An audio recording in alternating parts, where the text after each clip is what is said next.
गंगा के आरार चढ़ी बैठले कवन दुल्हा बैठले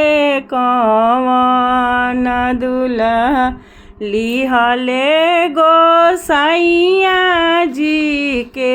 नाम लिहले गोसाइया जी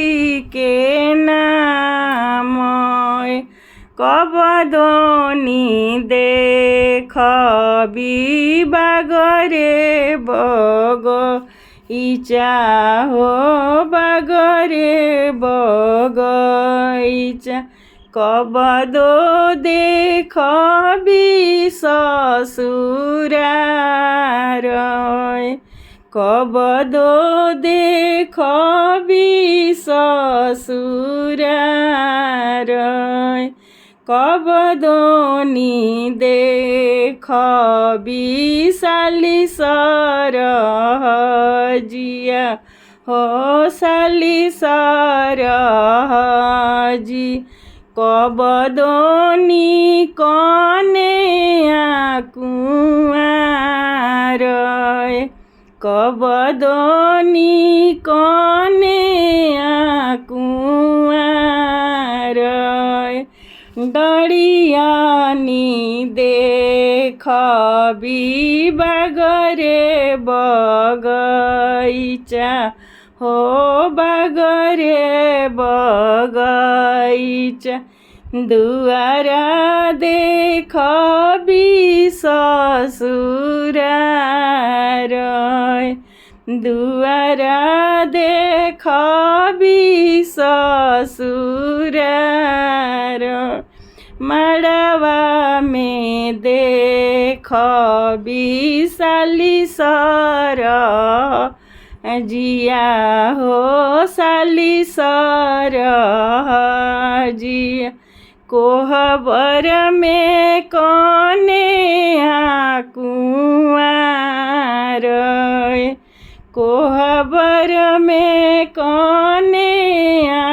कुआर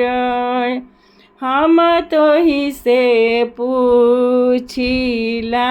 सुगवा कौन सुगवा सुगवा कौन सुगवा कौन होइया माँ तोहार कौन होई भाभी तोहार कौन होई बहिनी तोहार जेकराही आँखिया झरा झरी लोरावा झरा झरी लोर उहे हइया हमार उहे हइया हमार जेकराही बाड़े स्वामी जी सोने के कंगनवा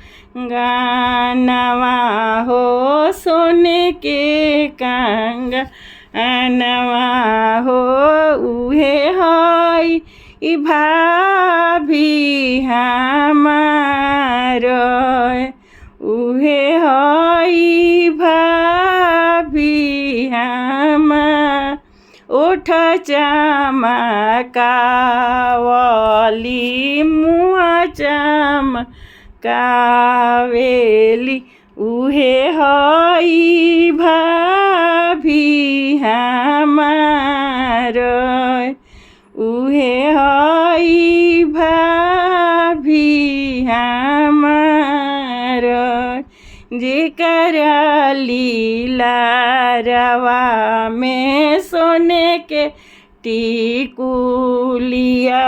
हो सोने के टिकुली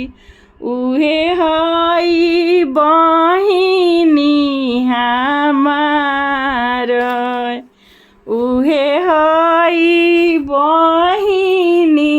हमार।